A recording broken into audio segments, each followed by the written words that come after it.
और मित्रों, मेरा विषय है हम अपने रिश्तों को कैसे संभालें। हमारे जो सगे संबंधी हैं, पति पत्नी हैं, बच्चे हैं, पड़ोसी हैं, रिश्ते नाते हैं, वे सब हमसे कैसे संभलें और खुश रहें। देखो, खुश रहना तो व्यक्ति के अपने हाथ में है। कारण बहुत से होते हैं जिससे कि परिस्थितियाँ कुछ ऐसी होती हैं कि आदमी के जीवन में दुख आ जाता है, कष्ट आ जाता है, परेशानियाँ आ जाती हैं, तो मन पे आघात होता है और मन दुखी हो जाता है। तो वो क्षणिक बातें हैं, पर हमारे रिश्ते जो रात दिन के हैं, जैसे पति पत्नी के हैं, वो उनके बीच में प्रेम और सामंजस्य की धारा बहे, आनंद हो, जब मिले। हाँ, अब पति सुबह चले गए जल्दी अपने काम पर और छोटी सी बात पर एक तर्क को तर्क हो गया, झगड़ा हो गया। अब शाम को भी आ रहा है तो ये सोचते हुए आ रहा है कि सुबह तो झगड़ा हुआ था, अब दोनों में से कौन सरेंडर पहले करेगा। तो ये सब जो चीज़ें छोटी छोटी होती हैं और खट्टा मीठा अनुभव होता हुआ ये ज़िंदगी का समय व्यतीत होता जाता है। हम इन रिश्तों में प्रेम प्यार का संचार कैसे करें, इसके लिए कुछ बातें हमें यहाँ सोचनी है और उन बातों की चर्चा करने के लिए मैं यहाँ उपस्थित हूँ। देखिए, हम पशु नहीं हैं, हम मनुष्य हैं। हमें भगवान ने बुद्धि दी है, हमें ईश्वर ने विवेक दिया है, ज्ञान दिया है, अच्छा बुरा समझने की क्षमता प्रदान की है, और तो और बहुत से गुण हमारे अंदर हैं। इसमें हम सबसे पहले अपने एक गुण को उठाएंगे और वो है धैर्य।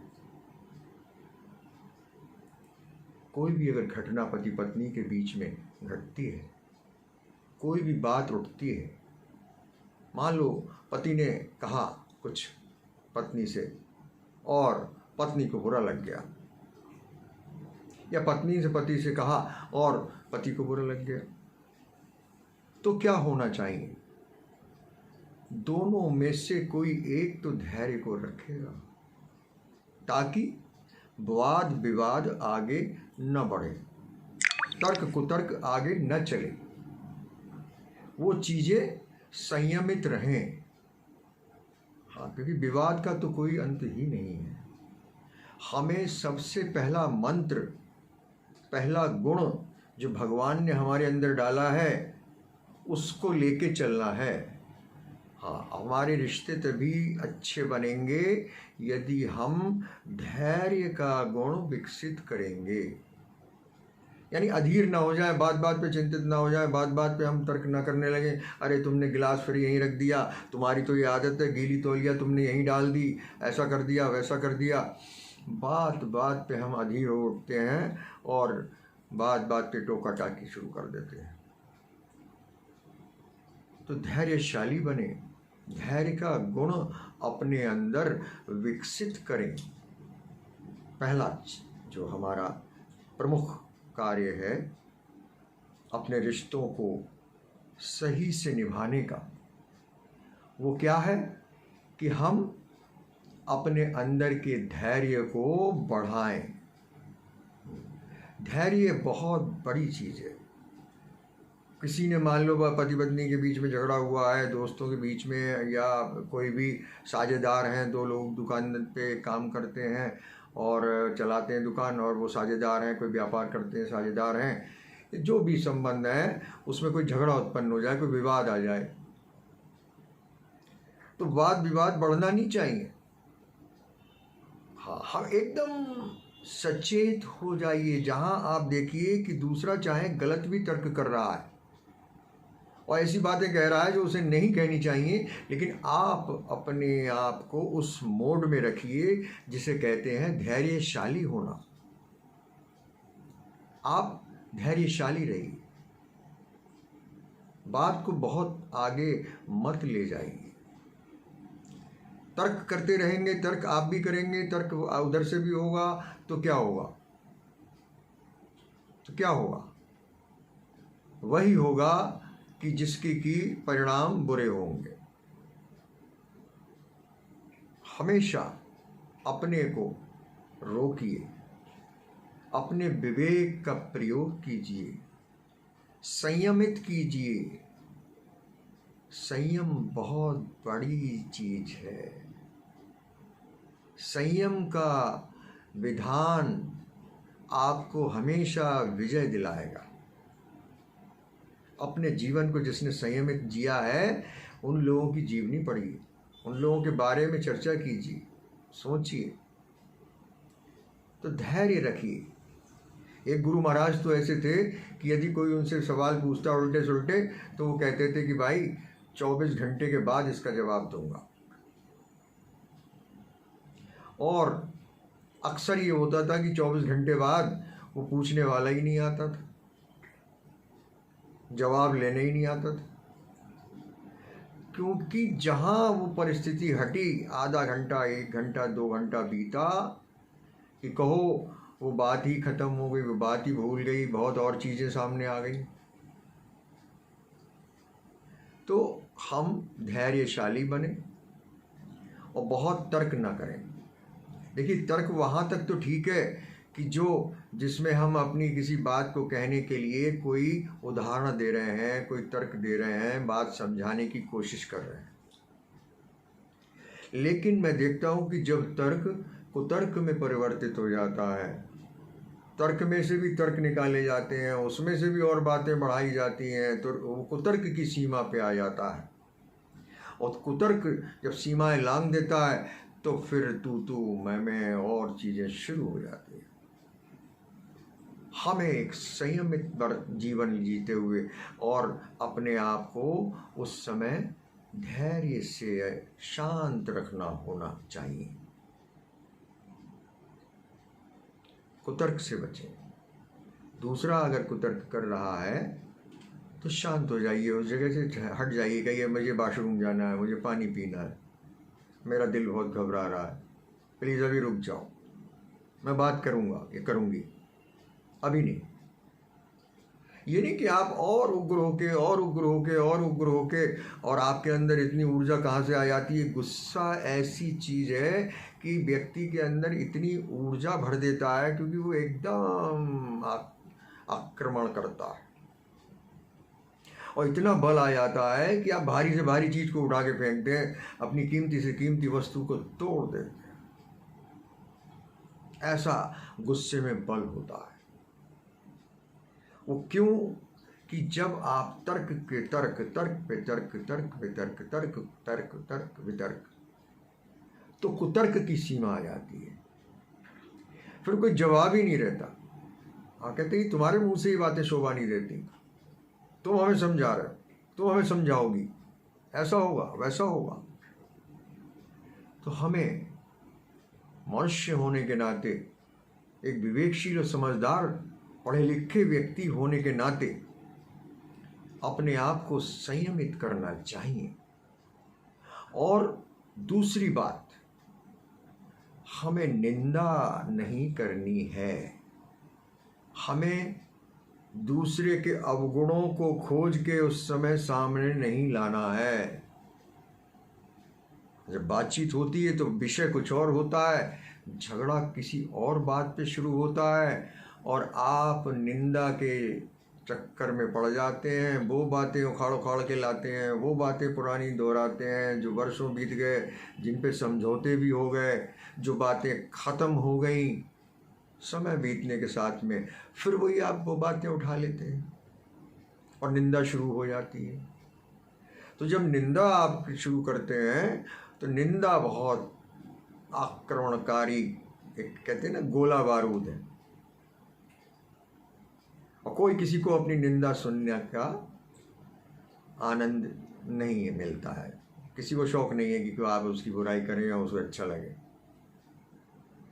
हाँ, बड़े बड़े ज्ञानी पुरुष, साधु जन, उनकी आप मुंह पर जाके निंदा करिए तो पता लग जाएगा कि वो कितने साधुओं की बात कर रहा हूँ मैं। साधु जन, उनकी आप मुख पर बुराई कीजिए और आपको पता लग जाएगा कि किस तरह आपकी धुनाई होगी। शिष्य उनके पकड़ के ले जाएंगे और आपकी पिटाई करेंगे। निंदा तो गृहस्थी को तो हजम ही नहीं होती। किसको हजम होगी किसकी बुराई? आपकी कोई बुराई करने बैठ जाए और या आपको पता लग जाए कि वो व्यक्ति आपकी फलां फलां से ये बुराई कर रहा था, उसने ऐसा ऐसा आपके बारे में कहा, तो आपको कैसा लगेगा? अनजाने में ही आप उस दूसरे व्यक्ति के, जिसके बारे में आपको ये पता लगा कि वो दूसरे व्यक्ति ने ये बात कही, तो वो व्यक्ति भी आपका मित्र बनेगा कि शत्रु? आप बताइए। वो एकदम आपका शत्रु जैसा दिखने लगेगा आपको। आप कहोगे अच्छा वो भी इस काम में शामिल है, फलाने से तो ऐसी उम्मीद ना थी। मुंह पे तो हमारी बड़ी चापलूसी होती है, बड़ी हमारे जो है गीत गाए जाते हैं, गुण गाए जाते हैं, गुणों का तो करते ही नहीं अगाते, और पीठ पीछे इतनी बुराई होती। तो बुराई किसी को हजम नहीं होती मित्रों।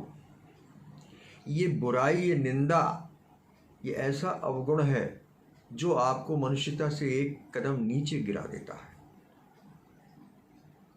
और जिसकी आप निंदा करते हैं, उसके अवगुणों की आप निंदा करते वक्त आपके दिमाग में, विचार शक्ति में जो चल रही हैं, तो आपको वो कितना दूषित करती हैं, वो अदृश्य दूषितपन आपको दिखाई नहीं पड़ता, क्योंकि तत्काल उसका प्रभाव नहीं होता। कहते हैं जो जो विचार आपके दिमाग में घुमड़ते हैं, चलते हैं, फिरते हैं, हर एक कोई अपनी चित्रों के रूप में छाप छोड़ते जाते हैं। वो आपके लिए बहुत घातक हैं, नुकसानदेह हैं, वो अनिष्टकारी हैं, वो ऐसे बीज हैं जो आगे चल के दुष्परिणाम ला सकते हैं। इसलिए मित्रों, निंदा से बचिए, निंदा मत करिए, किसी की निंदा मत करिए। जो गुरु लोग शिष्यों से, अपने जो और दूसरे शिष्य हैं उनकी निंदा करते हैं, वो कभी भी अच्छा संगठन नहीं चला पाते। परिवार का मुखिया भी यदि एक दूसरे से बुराई करता है, एक दूसरे की निंदा करता है, तो उसका परिवार कभी एकता में के सूत्र में नहीं बंध पाता। कोशिश तो ये करनी चाहिए कि यदि कोई एक दूसरे की निंदा करे भी, तो आप उसको समझाओ, आप उसको कहो कि कोई बात नहीं, कोई बात नहीं, देखते हैं, बात करते हैं, बात करते हैं, समझाओ। ये नहीं कि आप भी निंदा में शामिल हो जाओ। तो निंदा से बचें। पहला जो नियम है हमें अपने संबंधों को मजबूत करने का और अपने जीवन में मधुरता लाने का, वो है कि हम धैर्यशाली बने, धैर्य का गुण अपने अंदर ज़्यादा से ज़्यादा विकसित करें, इस पर काम करें, डट कर काम करें। और दूसरी बात जो ध्यान देनी है कि जब लड़ाई झगड़ा हो तो वो बातें न लाएं, निंदा से बचें। मेरी बात को आप क्रमवार सुनते जाइएगा। हाँ, लोग जो हैं क्या कर रहे हैं, वीडियो पे बड़ा शॉर्टकट ढूंढते हैं। अच्छा ये बताया, क्या बोले, क्या कहा, और आगे के बात चल के आएगी तो चलो वो सुन लेंगे, वो सुन लेंगे, वो सुन लेंगे। आदमी इतनी जल्दी में है कि वो बात पूरी समझना ही नहीं चाहता। और जब तक आप जल्दबाजी में होंगे, आपके मन मस्तिष्क में वो बात गहरे में नहीं जाएगी। इसलिए कहते हैं शांत मन और शांत चित्त से आप किसी बात को सुनिए। अगर आप जल्दी में हैं तो आप जल्दी में रहिए, वो कार्य मत कीजिए। किसी का जल्दीबाजी में हल नहीं निकला है। कहते ना, जल्दीबाजी से सारे काम बिगड़ जाते हैं। धैर्य से काम लीजिए। और यदि कोई भी पति है, पत्नी है, आपके किसी अवगुणों की चर्चा उसने उठा दी, कहीं कोई चीज़ पॉइंट आउट कर दी, तो स्वीकारोक्ति का गुण आपके अंदर होना चाहिए। आप उसको स्वीकार कर लें। झगड़ों को बचाने के लिए आप कह दें चलो ठीक है, मुझसे गलती हुई, सॉरी, रहने दो, आगे से मैं ध्यान रखूँगा या मैं ध्यान रखूँगी। आप कहते हैं कि हम दसियों बार इनके आगे लच जाते हैं, हमने कई बार यही बात कर चुके हैं और आपने फिर वही बात समझा दी। नहीं, आप बार बार स्वीकारोक्ति के मोड में आइए, आप बार बार स्वीकार कर लीजिए। कई बार तो ऋषि मुनि कहते हैं गलती न भी हो तो झगड़े बचाने के लिए स्वीकार कर लो कि ठीक है ठीक है ठीक है ठीक है, कोई बात नहीं है, हमारी गलती से ही देख लेते हैं। ऐसा नहीं है कि कोई आदमी मूर्ख है, आगे चल के दूध का दूध और पानी का पानी होके रहता है। लेकिन जब आप बार बार स्वीकारोक्ति कर लेते हैं, स्वीकार कर लेते हैं, गलती ना होते हुए भी, कभी कभी अपनी गलती ना होते हुए भी गलती मान लेते हैं जानबूझकर कि चलो चलो ठीक है ठीक है ठीक है, हमारी गलती। ऐसे नहीं कि मतलब हमारी ही गलती सही, अब तो चुप हो जाओ, ऐसे नहीं। ये भी झगड़े का मोड़ है। हाँ, देखो शब्द वही है कि हमारी गलती ही सही ना, हम गलत हैं माना, अब तो छोड़ दो। शब्दों में भी तो नमनीयता होनी चाहिए। स्वीकारोक्ति का भाव हमेशा विजय दिलाता है, वो संबंधों में खटास नहीं लाएगा। तो स्वीकारोक्ति का भाव होना चाहिए। तो जब हमने ये बात बताई,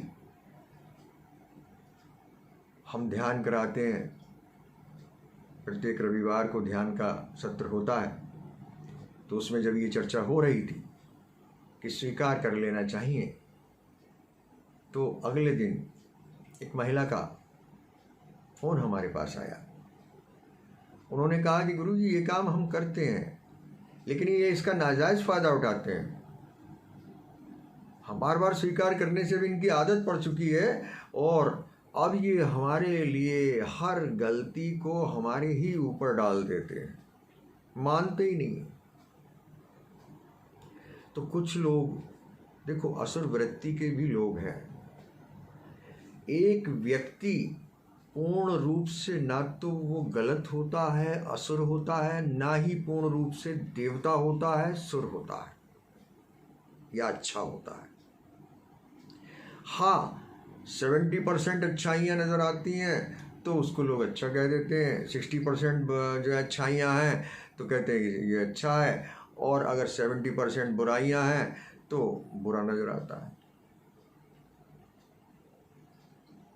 लेकिन टोटली अगर देखें, किसी का आंकलन करें तो 100% ना तो कोई अच्छा होता है, ना 100% कोई बुरा होता है। अच्छे व्यक्ति को हम कह देते हैं साधु है, बहुत साधु है, बहुत साधु है, और बुरे व्यक्ति का मतलब असाधु, असुर। लेकिन एक श्रेणी और है अच्छे और बुरे से ऊपर, जो केवल साक्षी है, ना अच्छा है ना बुरा है, बल्कि अच्छाई को भी देखता है, जीता है, और बुराई को भी देखता है, उन दोनों के पार हो जाता है, साक्षी भाव में रहता है, और वो ऐसे लोगों को संत कहा जाता है। वे लोग संत की श्रेणी में आते हैं। तो कोई व्यक्ति न तो पूर्णतया अच्छा है ना बुरा है, तो एक ना एक दिन आप अपने कार्यों को मंत्र के समान करते जाइए, करते जाइए, करते जाइए। जैसे कोई मंत्र जपता है तो भगवान एकदम प्रकट थोड़ी होते हैं। भाई कितने साल हो गए आपको मंत्र जपते हुए? आपने मान लो युवावस्था में किसी गुरुजी से मंत्र लिया, नाम लिया, 15 साल की अवस्था थी, 16 साल की अवस्था थी, 18 साल की अवस्था थी, 20 साल की अवस्था थी, और आपने गुरु महाराज से मंत्र लिया, तो क्या आपको भगवान के दर्शन हुए, हो गए, साक्षात्कार हो गया? नहीं। पर क्या आपने मंत्र को जपना छोड़ दिया? जब तक आपको उस साधना का फल आत्मज्ञान प्रभु के दर्शन जो भी है वो नहीं होगा तब तक आपको जीवन भर वो मंत्र जाप करना ही है। हाँ, आप निरंतर उस मंत्र को जपते रहें, जपते रहें, जपते रहें। तो ऐसे ही ये गुण जो मानवीय गुण हैं, इनको हम निरंतर दोहराते रहें अपने जीवन में, इसको फॉलो करते रहें, इसका पालन करते रहें। तो धैर्य रखना है, निंदा से बचना है और स्वीकार कर लेना है। कोई भी अगर गलती बताएगी तो स्वीकार कर लीजिए। हाँ, नहीं भी है तो भी कभी कभी स्वीकार कर लीजिए। और चौथी बात कह के अपनी बात मैं शीघ्र ही पूरी करूँगा, और वो चौथी बात बहुत बहुत महत्वपूर्ण है और इन सब के ऊपर है, और वो है प्रशंसा करना, तारीफ करना, गुणगान करना। हम प्रशंसा बिल्कुल भूल गए हैं। प्रशंसा किसकी करते हैं? लोग कहते हैं कि अरे क्या बात की आपने गुरुजी, और आप कह रहे हैं कि प्रशंसा, अरे हम तो खूब प्रशंसा करते हैं, बहुत तारीफ करते हैं। हम तो दुकानदार हैं, ग्राहक आता है, हम उसी ग्राहक की तारीफ करते हैं कि आप बहुत अच्छे आदमी हैं, आपके परिवार बहुत अच्छा है, ऐसा तो हमने देखा ही नहीं। वहाँ आप चाटुकारिता कर रहे हैं, वो प्रशंसा नहीं है, ध्यान रखें। आप उसको बहला फुसला रहे हैं। जितनी समाज में प्रशंसाएं हो रही हैं वो या तो दूसरे को खामखा झूठा सम्मान देने के लिए, ताकि मुझे भी मान्यता मिले, कहीं ना कहीं अपना मतलब सिद्ध करने के लिए प्रशंसा की जाती है। और वही प्रशंसा हम अपने संबंधों को सुधारने में, अपने संबंधों को मजबूत बनाने में नहीं लगाते। आप जरा सोचिए कि आपकी पत्नी या आपका पति नौकर नहीं है। ये संबंध है कि आपको विवाह करके घर लाया गया या पति ने आपका वर्ण किया तो एक नई जिम्मेदारी की शुरुआत हो गई। गृहस्थी चलानी है, धन कमाना है, सारी जिम्मेदारियां पूरी करनी है, सामान लाना है, सब कुछ करना है। तो ये सब करते करते करते करते हम बीच में जो घटनाक्रम होता है, अब जैसे सुबह को उठे और आपको चाय पीनी है, पत्नी को मालूम है। कोई लोग तो बड़ी जल्दी जल्दी मेट्रो सिटीज़ में रहते हैं और जो है मेट्रो पकड़ के भागना होता है। कोई 8 बजे निकल रहा है, कोई 7 बजे ही निकल जाता है। बड़े बड़े शहरों में मैंने देखा है कि बड़ी भागम भाग की जीवन है। तो पत्नियां उसी हिसाब से उठती हैं। जिनके बच्चे स्कूल जाते हैं, उनको टिफ़िन देना है, ये करना है, तो पत्नियां जो है वो महिलाएं, माताएं क्या करती हैं, सुबह अर्ली मॉर्निंग उन्हें उठना है। अब बेचारी कैसे रात में किस देर से सोई हैं, नींद नहीं आई है, ये जो भी कुछ शरीर में भी मान लो कोई अस्वस्थता आ रही है, लेकिन उन्हें तो सुबह को उठना है और सुबह को उठ के जल्दी जल्दी जल्दी जल्दी अपना कार्य निपटाना है, कार्य करना है। पति के लिए जल्दी से चाय रख दी, बच्चों के लिए जल्दी से टिफ़िन तैयार करने में लग गई माताएं। तो क्या है उसके बदले में? उनको क्या मिल रहा है? बच्चा जब आता है, कभी कहता है लौट के आके, तो कहता है मम्मी आज तुमने फिर वही टिफ़िन में चीज़ रख दी। तो आपको तो मालूम है कि मुझे आलू बिल्कुल पसंद नहीं, और आप रोज़ रोज़ आलू रख देती हो। उसको ये नहीं मालूम कि माँ ने सुबह उठकर अपनी आंखें धोई भी नहीं और किचन में आ गई, कैसे तैसे जल्दी जल्दी वो सब्जी बनाई है, जैसे तैसे उसको तैयार किया है। अपने बाल नहीं काटे, बच्चे के तैयार किया है, कपड़े जल्दी जल्दी पहनाए हैं। और छोटे बच्चे ये बात कहें तो चलो वो नादान हैं, अभी उन्हें नहीं मालूम कि माँ किस तरह से कर रही है कार्य। लेकिन जो बच्चे बड़े हो जाते हैं और समझदार हो जाते हैं और वो ये कार्य करते हैं, तो मुझे उनसे ये विनम्र निवेदन करना चाहूँगा, मुझे उनसे ये कहना है कि वो ये कार्य न करें, बल्कि कभी कभी क्या, मैं तो कह रहा हूँ हर दूसरे दिन माँ की प्रशंसा करें कि माँ आज का पराठा बहुत ही बढ़िया सिका था, माँ आज के आलू तो क्या गजब के थे। मैंने अपने एक मित्र को खिलाया तो वो कहने लगा कि अरे तुम्हारी मम्मी तो बहुत अच्छा खाना बनाती है। आप प्रशंसा करना सीखिए, आप तारीफ कीजिए, आप कुछ तो बोलिए। आपके लिए चाय बना के वो पत्नी लाई तो आप एक बार अगर ये मुस्कुरा के कहते हैं वेरी नाइस टी, मज़ा आ गया, फ्रेश हो गया मैं, कितनी बार कहा आपने? क्या वो नौकरानी के रूप में ड्यूटी कर रही हैं? पति आए हैं तो आपने मुस्कुरा के उनका स्वागत किया कि नहीं किया? क्या कहा उनसे? कभी कहा कि अरे आप थके मांदे आए हैं, आइए बैठिए, पानी पिला दूं? और प्रशंसा तो हर बात में हर समय की जा सकती है, और प्रशंसा से किसको खुशी नहीं मिलती। आपको खूब खूब आपकी तारीफ की जाए, खूब आपकी तारीफ की जाए, और लोगों को पता है झूठी हुई तारीफें अगर हों और आप समझ भी जाओ कि ये झूठी तारीफ हो रही है, फिर भी आपको वो व्यक्ति कहीं ना कहीं आप देखेंगे कि अच्छा लगने लगा।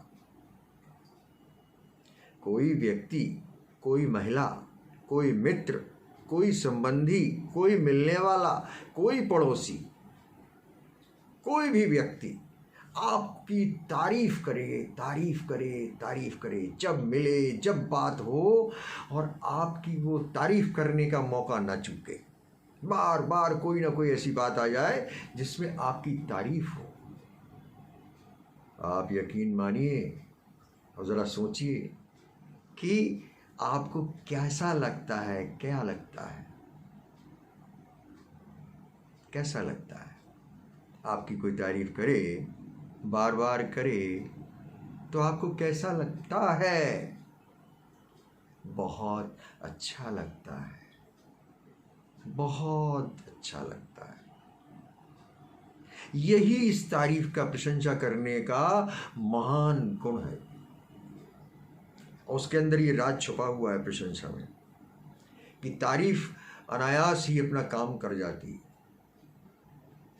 तो आप अपने रिश्तों में, रोज़मर्रा की आपके जीवन में जो भी घटनाएं होती हैं, उनमें तारीफ करने से मत बचिए, मत चूकिए। मौके ढूंढिए तारीफ करने के, बार बार तारीफ कीजिए। आप देखिए कि आपके रिश्तों में आनंद भर जाएगा। अगर आप बहू हैं, आपकी अभी भी विवाह हुआ है और आपके अनुकूल वातावरण नहीं है, आप किसी और वातावरण से आई, आपको कुछ और सुख सुविधाएं मिली थी, अब आपको एक बहू का बंधन, एक नया रूप, नया जन्म मिला, एक नई चीज़ें मिली, नया वातावरण मिला, तो अब आपको सामंजस्य बिठाना है कि झगड़ा करना है। झगड़ा यदि आपको नहीं करना है, आप सभ्य हैं, सुशील हैं, समझदार हैं, विवेकी हैं, बुद्धिमान हैं, तो आपको क्या करना है? आप सबकी तारीफ करना शुरू कर दीजिए, सबकी प्रशंसा कीजिए। प्रशंसा के पात्र हो कि न हो, आप करके तो देखिए। ये प्रशंसा ऐसा महामंत्र है, महामंत्र है ये। कहते हैं ना, जपा कर महामंत्र है ये प्रशंसा, जिसका नाम है।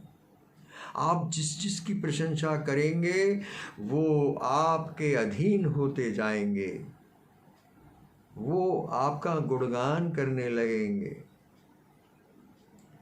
इसलिए कहते हैं कि आप निंदा से बचें और प्रशंसा का मार्ग अपना लें।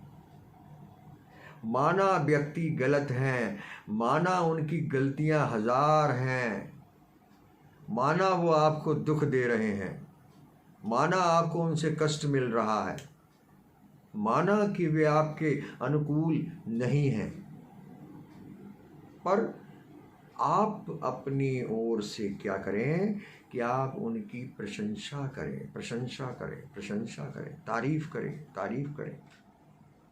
जो जो वो कार्य करें, जो जो घटना आपके साथ में बीते, आप उसमें से तारीफ की बात निकाल लें। आप धीरे धीरे धीरे धीरे देखिएगा, कालांतर में ये कहते हैं ना, हर कर्म का फल मिलता है। और फिर भी यदि आपको कष्ट मिल रहे हैं, तो यदि आप भक्त हैं, आपने कोई गुरु कर रखा है, तो ये भी ध्यान रखिएगा कि वो ही है वही जो राम रचि राखा। आपके साथ में अगर कुछ बुरा हो रहा है, आपके मन के अनुकूल कुछ नहीं हो रहा है, तो इसमें भी प्रभु की कुछ जो है रजामंदी होगी, कुछ विधान होगा कि जो मेरे साथ में ऐसा हो रहा है। ये सोच के अपने को धैर्यशाली बनाइए। और मनुष्य हैं आप, विवेकी हैं, बुद्धिमान हैं, तो प्रशंसा का अस्त्र अपनाइए, खूब डट के प्रशंसा कीजिए। और मित्रों, मैं आपसे और अगली वीडियो में जल्दी ही और विषयों पर मिलूंगा, तो इसलिए आप मेरे चैनल को एक बार ज़रूर सब्सक्राइब कर लीजिए, क्योंकि आपका सब्सक्राइब करना मेरे लिए एक जो है स्तंभ के समान होगा, ताकि मैं आगे आए, मुझे हौसला मिलेगा और मैं आपसे ज़्यादा से ज़्यादा बात कर सकूँगा। तो मेरे चैनल को सब्सक्राइब करके और नोटिफिकेशन का बटन अगर दबाएंगे, तो आने वाले वीडियोस बहुत जल्दी जल्दी और दूसरे वीडियोस मिलेंगे। ये तो जैसे कहते हैं ना, भूमिका है, बातें हैं। मैं आपसे उन बातों पर चर्चा करूँगा और वो पॉइंट्स दूंगा जिससे आप आध्यात्म मार्ग पर आगे बढ़ सकें। हाँ, वो मार्ग जो प्रभु का मार्ग है, हाँ, जिसमें चल के गौतम बुद्ध हो गए, वो बातें बताऊंगा। तो आपने मुझे बहुत ध्यान से सुना, मैं आपका आभारी हूँ। धन्यवाद मित्रों, और अगली वीडियो में मैं शीघ्र ही मिलता हूँ।